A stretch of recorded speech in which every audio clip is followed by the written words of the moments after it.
นมถ้วยขนมชั้นขนมใส่ไส้วันนี้ผมจะมากินขนมไทยอันนี้ขนมใส่ถ้วยใส่ถ้วยใส่ถ้วยอ๋อขนมใส่ไส้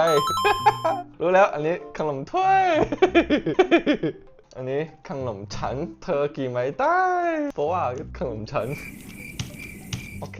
ผมจะลองกินขนมชั้นก่อนนะกินกับมือดีกว่าขนมผมหอมอันนี้น่ะแล้วคุณฮ่องกงชอบมากอร่อยอ่ะthis ขนมถ้วยสีเขียวใช่สีเขียว ไม่มี smell ลองกินดูนะทุกคน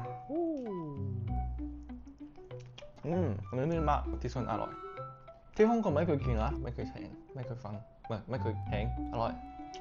เขาชอบกินขนมถ้วยเลยขนมถ้วยต่อมาขนมใส่ไส้ฉันreally ไม่เคยกินนะ inside what is the inside ข้าวwhat is this เหมือนขนมถ้วยเลยไม่เคยกินไปไหมลองดูก่อนนะit look like banana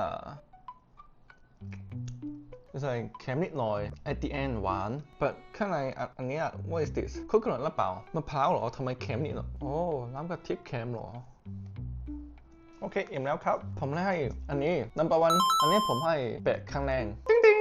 อันนี้ผมให้7คะแนนอันนี้ผมลองดูก่อนแป๊บนึงกินก่อน6